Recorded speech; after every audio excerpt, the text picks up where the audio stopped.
ladies. Hi, Jeff. Thank you guys so much for joining us today for our applications of AI technology for business development teams. Today, we've got Jessica Ginsberg, the Director of Business Development, and Katie Mesha from LFM Capital. She's also the Business Development Manager. And Jeff Williams, VP of Industry Solutions here at Altvia. And what I think is really cool, we're all joining remotely from different places, right? I think Jeff's in the office. Katie, where are you at? Just outside Chicago. Outside Chicago. And Jessica, where are you at? I am in Nashville. Before, when I met LFM, or when I really met Jessica, it was about a year ago. And I had someone in the office say, listen, you got to listen to LFM's story here, because the way they're like ahead of the curve when it comes to using applications and automation for their business development process. And it was, I think, about a year ago already when we got on the phone and we started talking, and I learned a little bit about the firm there. But before we dive into the applications you guys are using and the technology, would you ladies mind sharing a little bit about LFM and your roles there? Sure, we would love to. So LFM is a private equity firm based here in Nashville. We were founded in late 2014, and our story is really in our founders, our founding partners.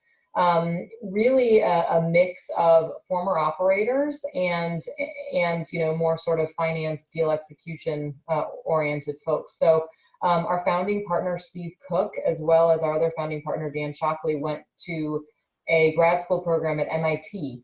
And it's a 2-year program. You come out with an MBA and a master's in engineering. It's a really operations-focused, manufacturing-focused program that prides itself on breeding the next generation of manufacturing leaders.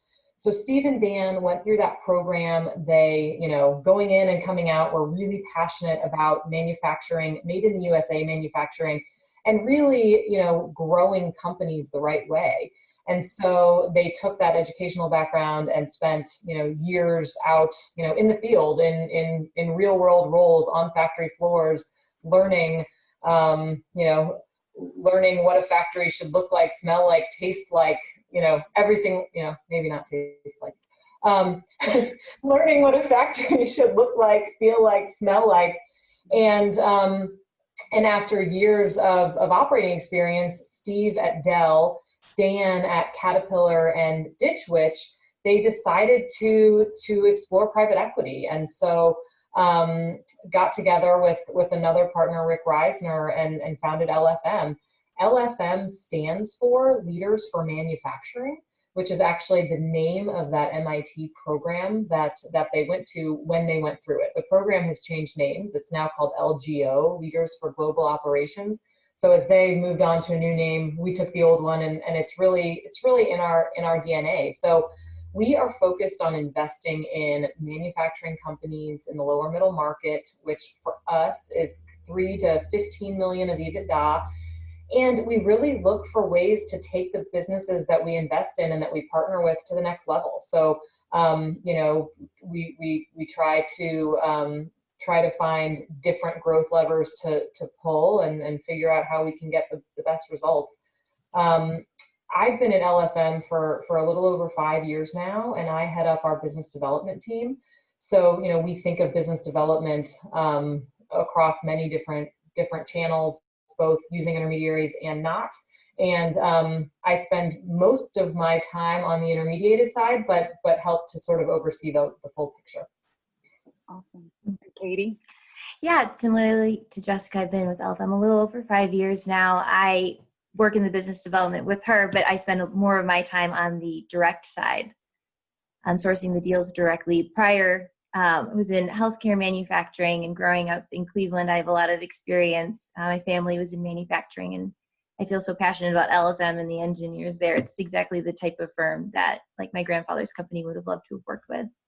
Awesome. And, I think the thing here to highlight is the fact that you are just outside of Chicago, and you've been working with LFM for, a little over 5 years, like you said, and it's still working. It's still great. You guys can still function as a team remotely, right? Yes, a little bit ahead of the curve. Yeah. And I think for all of us, and hopefully Katie too, a silver lining of COVID has been that, we now do so much more over video that we used to just do with plain old phone calls. And so we get to see her more. But yes, it's been great. And, technology has helped along the way. And Jeff, VP of Industry Solutions, can you tell us about your background here? Yeah. So I came to work at Alvia, I guess, close to 10 years ago. I came to work from Greenspring Associates, which is a venture-focused fund of funds, Baltimore. And I started my career there about 15 years ago, and as an investment analyst, really somehow ended up sort of owning a lot of kind of technology initiatives that we were pursuing there. It kind of had the classic, sort of maybe there's a better way type moment, and ended up making my way home to Colorado, where we're based here at Alvia. And feels sometimes like it's been 10 years, and other times it feels like it's been 10 days. So we've been, working to solve some of those problems that are near and dear to me, simply because they were ones that I had as well in the market. So, yeah, I think that's a really good point to highlight, that because Jeff has worked within the industry and he's experienced all the same pain points. I'm going to say a quote here in a second that I was listening to a podcast, but then I'm going to pivot and ask you guys what your thoughts on it are. But because Jeff has had this background with the VC PE industry, he really brings a lot of great insight and tells us, no, this is really what they're feeling here, and has even had firsthand with our product development here at Alvia. So I want to take a quick pivot to that quote. Bain & Company's Hugh MacArthur mentioned in their Dry Powder podcast, said, when I think about the most manual industries, I start with landscaping and very quickly get to private equity investing after that. So I have to say, why for an industry that has, that arguably has the funds, why is it taking them so long to make that pivot? And I think everyone here has a great answer and insight. Jess, you want to start with that? Sure. So I think at the end of the day, so much of what we do is driven by relationships. And so I think there's a real hesitancy to automate a lot of those processes, because I think, on its surface, automation takes out that human touch. It takes out that human component. And so I need to have really strong relationships with the intermediaries that are eventually going to bring us deals. How can I build those relationships if, I'm just a computer, sending out messages? So I think that's why. But I think that there are ways to use technology to make that human touch more efficient. And that's really been our focus here at LFM is, how can we take out some of the manual, but still build those strong relationships. Yeah. And Jeff, what are your thoughts? Yeah, it's funny. I agree with Jess. I mean, I think that the relationships have been considered so important. I've always looked at the opportunity, if you will, that technology presents in the market, kind of glass half full a little bit. I've always looked at it as, where could technology improve the relationship, right? Where could we sort of add value? And then there's the obvious, where can we, potentially fake it? Because the reality is that's the sort of promise of technology these days. And, I think it's pretty obvious when it doesn't work. And so the challenge just sort of becomes that much greater, and we work that much harder to look at ways to use it, with class, I suppose is one way to say it. And then to go, beyond that and say, where can we add to the relationship? Where can we strengthen the relationship? And this market at the end of the day is just so competitive that,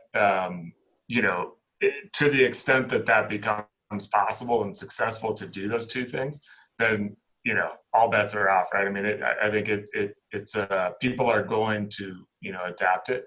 And that's going to lead to the competitive dynamic that has others adopting it too. And I think that, what we've seen at Alvia is LFM is a perfect example of that. Relatively new firm that came in very sort of engineering and kind of process oriented, and immediately found some amazing opportunities to not sort of compromise relationships, but to improve them and to find ways to use technology as leverage.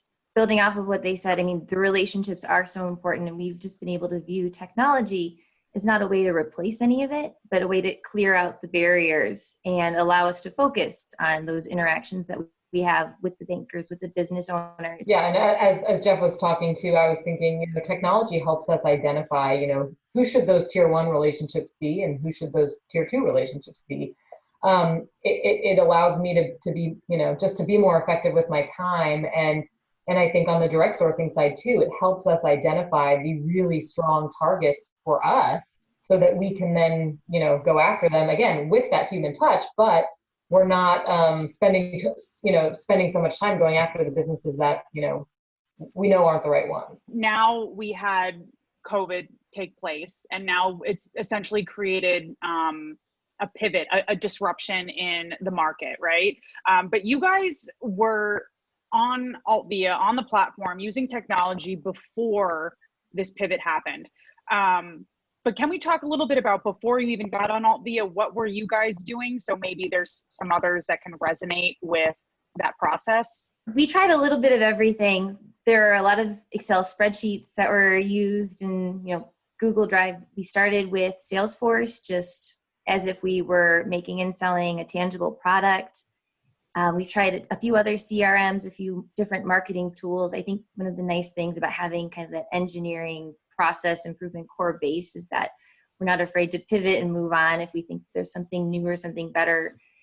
And it's nice. I mean, we finally landed on Altvia, and it was nice to finally find a tool that allowed us to keep such a vast amount of information, but also keep it in a really manageable, easy to find way that we could utilize. Where we are today, we have like a 3-prong approach. We use SourceScrub for like our information resource management, and that feeds into Altvia, where we manage our deal flow, our accounts, our prospects, and then we use Outreach as our email marketing tool.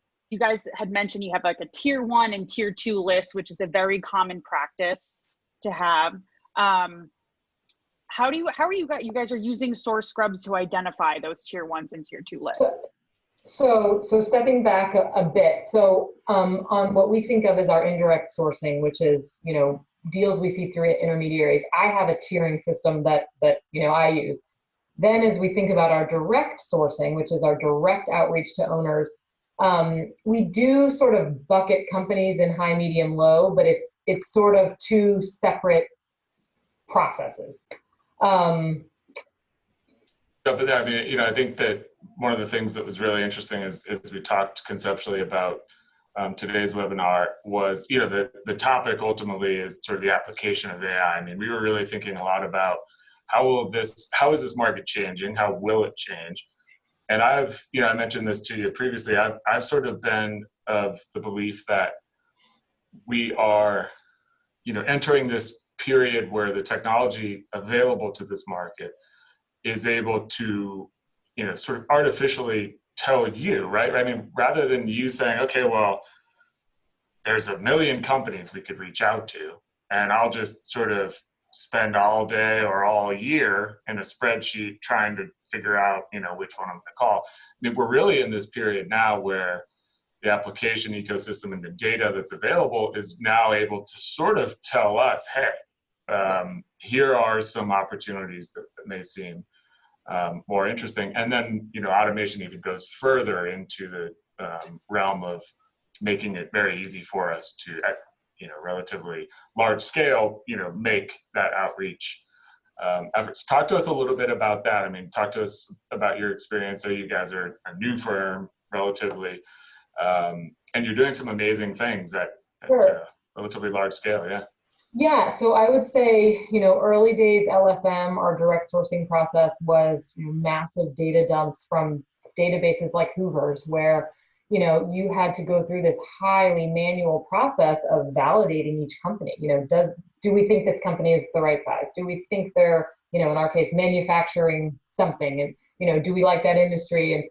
And then sort of, each company, let's go through it. Let's, green light, yellow light, red light, whatever it is, and then get it into our system, right? And then repeat thousands upon thousands of times. Now what we can do is use a tool, like SourceRub, where we can identify companies that have already been vetted. Size is a tough one, but we think we know what the size is. We know they're a manufacturing business. We know they're serving an end market that we're interested in. And not only do we have that information, but we have that information in AltVia. So the ability for the systems to communicate is just has been immeasurable from an efficiency perspective. So whereas we used to go from database to spreadsheet to CRM to spreadsheet to email, we can now go from we're totally seamless. We're from CRM to out the door, and it's super efficient. Yeah. So I'm interested in the CRM bit there because as you're talking just a moment ago about relationships, that's so key. I mean, I have this sort of, in the way I envision it, almost dramatic kind of way of thinking, oh, wouldn't it be great if, right, we're all trying to find the same companies as targets. And we're all, mostly kind of working the sources, and it's like a razor thin competitive edge that we hope leads us to win it. I've thought, wow, wouldn't it be amazing if it was just a pure sort of race, right? And data sort of said, hey, this is a company that, you all need to reach out to. Well, that would be cool and all, but the company really, the target really doesn't care, right? I mean, they get 1 million calls and somebody was first. Becomes at that point about, the combination of having known about the target, as well as having developed the relationship and having your own proprietary kind of relationship. And that's really where, we're playing the role of saying, hey, have you, been working this company before? Was it on the radar? And now this sort of triggering event, maybe some sort of filing or a new hire or a press release of some sort that made it likely that, there was some interest there on their side. The combination now of having developed that relationship and that information led you to there. So talk us through a little bit about, how you guys kind of look at the relationship and how your process works there, because that's this huge part that, together with some of the AI type stuff and automation, is really kind of what can lead you to winning a deal. Right. Sure. Yeah, so I would say we develop really thoughtful communication to the business owners that we reach out to. So, yes, some of our outreach is more broad-based and it's going to be more general in nature, but we really like to supplement that with highly specific, highly targeted email outreach. So, maybe we own a business in an end market and we're reaching out to business owners in that end market to say, hey, we own this company. We know a whole lot about this space. We can help you grow. Let's talk about that. Things like that, or to say, hey, it looks like, you were in the Navy. Well, our founder was also in the Navy. Let's talk about that. So we really try to find touch points. And so that's where we're really combining that human touch with the technology. Katie, what do you think? Anything to add? No, I mean, I think you really nailed it. You mentioned earlier, it's just, having the seamless technology, taking out like the human variable of all the imports and exports and making sure you checked off the thing on the file. And it just really allows us to focus on the business owners and be really targeted and, like you said, thoughtful about our communications. I think that a lot of people, the idea of AI and automation, I mean, we see this quite a bit where it's like, there is just this sort of ominous threat a little bit, right? I mean, they make movies about this stuff where we all lose our jobs and to computers. And the more and more it becomes applicable, I think that the more and more, the concern becomes real. But it sounds to me like, what technology is enabling here is sort of, not spending time in some of the more kind of time-intensive, more tedious stuff that can be automated, and instead redirecting that time to where the relationship building happens. Yes, I mean, that's exactly right. It allows us to, do more targeted outreach. It allows us to craft our messaging even better. It allows us to do follow-up in different ways. So maybe we send out a really targeted batch and we didn't get the results we wanted. Well, okay, now what can we do? Okay, we can call these people on the phone, or we can change the messaging and sort of reformat a batch. And so it allows us to pivot faster and I think do our jobs better. Yeah, I think what's especially right now because everybody's going remote, and I think even after we find a vaccine, that this technology platform is going to be here to stay in every firm, that it's taking on to it. But circling back to that manual process of going through the Hoover's list, because I have also been there in my career, going through that Hoover's list, all the data was not accurate, and you kind of had to like pull out the things that you needed.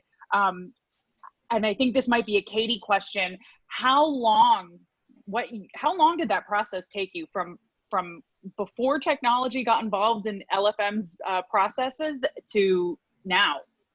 I mean, I can say I was spending easily 50% of my time just managing data. I mean, probably 20 hours a week between formatting, double checking, triple checking, and it took a lot of time. And as much as, I love tedious spreadsheets, my passion is with, talking with the people, talking with business owners, and that, getting the processes automated, I was just like allowed for that. And I enjoy my job a lot more, frankly. Just because we have looked at a business and sort of assigned it a high, medium, low and put it where it needs to go in our system, nothing is static, right? So 4 years ago, we might have learned about a company and it might have been too small because, XYZ. And so we sort of stuck it in a bucket and maybe we reached out, maybe we didn't. But 4 years later, all of a sudden, that company that was too small might be big enough now. And so because everything is constantly moving and evolving, we now have time to go back and say, hey, remember all those companies that are sort of lows? Can't we go back and see if now maybe those can be elevated and maybe those should move into higher priority areas? And so having the time to do that, and again, some of that is automated, but it's just freed up so much time. Yep. I always joke it's, our data isn't like a good wine. It does not get better with age. And so when we have these tools in place, it gives us like the opportunity and making it easy to create reports, create the things that we need. So like on a weekly, monthly, quarterly basis, we can be updating what we need to update. Right. And I think by sending out automated emails, you can start to see what businesses have been opening your emails, and then kind of start making reports on that, and then say, okay, so now we know that these guys are responsive over here. And we know this email works. So let's continue to use this email and continue to reach out to them, or maybe even pick up the phone and call. What's the process like at LFM?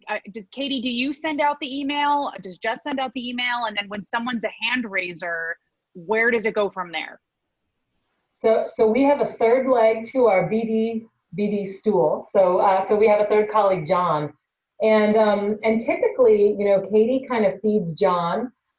John sends out, all of those outbounds, and then responses come to him. So he will typically kind of field that first call, really work on building that relationship and telling the story of who is LFM, why is LFM different, why would we make a good partner, what value can we bring to your business. And then, it's, as every business is unique, every process is unique. And so after that first call, it can go in, multitudes of different directions. But in an ideal world, we take what John has learned, to our broader deal team, assuming it's a good fit, for LFM. And then we'll sort of, kind of tag team it between BD and deal execution until deal execution really picks it up and runs with it. So there's typically a handoff sort of at some point along the way. Pivoting just a tiny bit, really interested in kind of hearing a little bit. We had talked previously and you told me a little bit about sort of a pandemic comes, everybody's sort of scrambling here. And I thought the way that you guys reacted was interesting, having been enabled by the technology to be in a position to do that. But yeah, talk to us a little bit about, manufacturing businesses, not these sort of lofty cloud companies with all this cash on the balance sheet type thing. maybe some were essential, maybe some weren't, but there was this sort of moment where this hit everybody at the same time, including you all, and you were in an amazing position to sort of begin probably a lot sooner than others, reaching out to people who presumably already were sort of thinking, hey, we might need some help here. This might be kind of ugly. So tell us a little bit about sort of how you reacted back in March.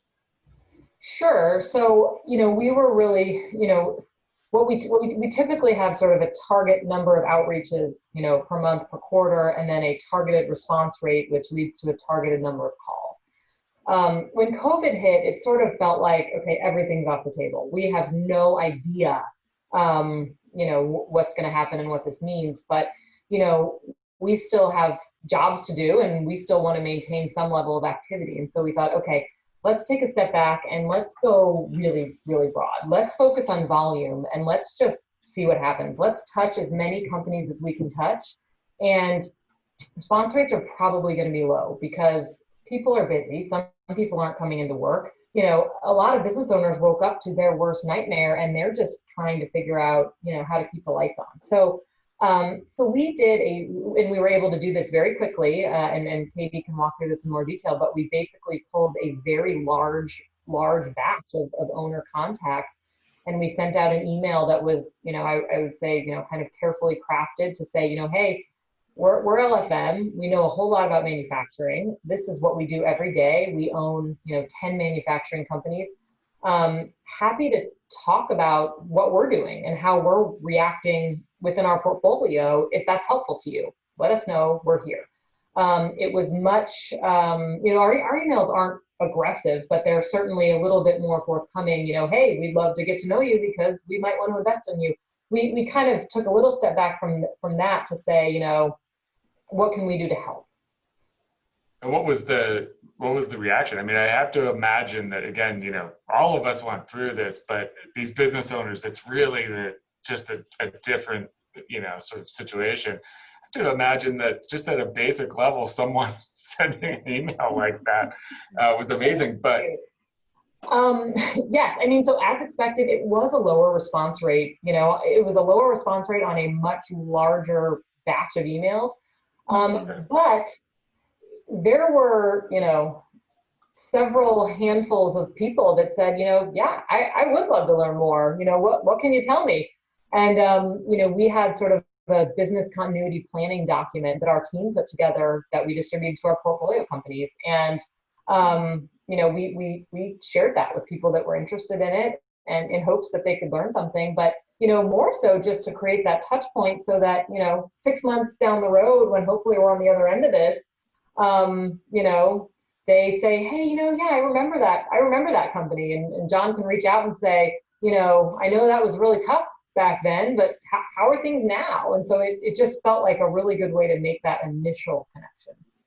Mm-hmm. Right. Well, and those are the razor thin sort of margins in this market, right? I mean, that can be the difference. I mean, just a matter of a couple of days of, sort of scrambling to figure out, what happens next, being able to sort of spin up, and leverage this technology to say, hey, we could reach out to these people. And many of them may be holed up at home. And so they're sort of not paying much attention. And so you'd expect lower response rates, but man, the sort of, value and the power of the ones that you reach is pretty incredible. And that becomes, the sort of razor thin difference that the technology can enable. Yeah, with the technology, I mean, we already had like our foundational base. So within a week, we were able to reach out to over 10,000 of our prospects. Wow. How is John maintaining that? If this is such a relationship oriented business, is he phone calling? Is he doing the video thing? How is he keeping, how is he building that relationship? So initial calls are typically phone calls. We lead with email. We feel like in this day and age, how many times does your phone ring a day and you're like, I don't know this number, and you put it down. So we tried that in the early days at LFM and just found that, if we could send an email, tell a story, give the audience a chance to check out our website and and figure out, why are we different? Why are these people not like every other firm out there? Be a little more thoughtful about it, that the responses would be more thoughtful. And we have, that has proven to be successful. So we still lead with emails, and what's great about the technology is, I might not get a response from you, but I can tell if you've opened my email 6 times. So if you've opened my email 6 times but you haven't responded, I know you're thinking about it. So that might be someone that John might pick up the phone and say, hey, it's John Patton. I sent you a note. Not sure if you saw it or not, but I just wanted to try to connect. So we use phone as sort of a backup, and then as a pre-scheduled call. Love that. Love, because it's I don't want to say it's fortune telling, but yeah, you're using the data that's there, that they're opening these emails. And I mean, as a buyer shopper myself, you're just putting your foot in first. And look, it's the ads that we all see on Instagram and Facebook all the time, and it's like, how did you know I was looking at new sneakers? But I like those. Yeah. So we're trying to do some of that. And I think one area where we could do better is more integration with LinkedIn, but that's another great example. You can, if someone is checking you out and then you call them, right? It might feel like the right time to have that conversation. It's funny you bring up the LinkedIn thing, because that was something I was going to ask. If there was any future use for LFM to use LinkedIn, because I know now that I've really sunken my teeth into the industry right now and what's going on, that LinkedIn seems to be a very popular tool to do that kind of front end scoping out for businesses to see how many employees they have, where they're located. So do you guys see yourselves using that in the near future? SourceScrub, one of their data points that they pull in is LinkedIn. So it's nice that when we found a data source that is not only the independent research that they do, that they also pull in from LinkedIn. So I know, looking from SourceScrub, that it has some of the LinkedIn data, but looking at contact profiles and messaging through LinkedIn, I think, is an opportunity for us. Yes, and I mean, what I have learned over the last couple of years, there are people that are so deep in LinkedIn. I mean, it almost functions as a CRM. They are using, sort of special sales navigator add-ons and things like that. And so I do think that I think it's an opportunity for us. And honestly, I think that we could hire an entire extra person to just live in LinkedIn. I think one of the challenges with LinkedIn is that, everyone in our industry uses LinkedIn, right? All the investment professionals, and a lot of operating companies, obviously, too, but the business owners we're targeting might not be in the LinkedIn social media generation. We're talking about, manufacturing companies often owned by people nearing retirement age, and they're just not that, they're just not focused there. So I think that, if we were looking for tech companies, consumer business, lots of other end markets, I could see it being even more useful. But I would bet that a large percentage of business owners of the companies that we want to dig into are not active on LinkedIn. Yeah, and talking about, kind of data generally, again, we've kind of talked here about automation, kind of artificial type intelligence, and then the proprietary sort of relationship stuff. And so just to be sure for, viewers and attendees here today, the sort of functionally, the way you guys are oriented is SourceScrub is a sort of key part of the equation here, in that, to Katie's point, it's sort of using LinkedIn as its own source, and then it's helping you identify the people that you should be calling, that sort of, albeit platform more generally is maintaining the proprietary stuff. When have you called them? When have you emailed them? What was the sort of reaction, and what were the touch points, and what have you? Right. That's accurate. Yeah. Yes, and outreach, which is sort of on the other side, also connects back to all the. So So Alvia is sort of the tie that binds. Yeah, yeah. Well, and on the sort of LinkedIn point, I mean, there's been some well-documented sort of mega tech drama over LinkedIn. Excuse me. Salesforce having sort of been at the altar with it to acquire it originally, and then Microsoft sort of swooping in. Been an interesting sort of couple of years since that. The data and the availability of it has not been quite as ideal as some would hope. But just kind of looking more broadly around the ecosystem, there's a lot of really interesting things I think going on. One of the companies we had talked about previously, which I know you guys are familiar with, is a company called DataFox, which is now owned by Oracle. What I find really interesting with DataFox, and we've got a very robust integration with DataFox, but very sort of signal driven, right? I kind of alluded to this earlier, but hey, you sort of really do have this practical application of AI in that, hey, we're interested in software companies or manufacturing companies in this geography with this sort of kind of profile, and let us know anytime there's a new executive or some sort of filing. And that does become this sort of, when you kind of step back and look at all this, knowing having data tell you when something has happened in a company that might be a target or a good opportunity to reach out, together with having good, clean, reliable contact information.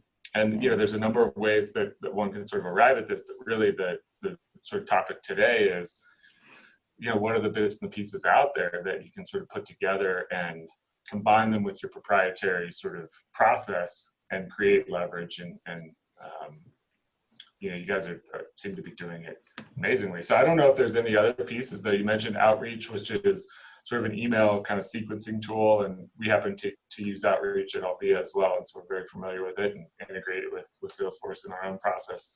But so I think we kind of covered really the three key pieces. Anything else that you guys are sort of top of mind, kind of problems that you're looking to solve, or things you've had experience with?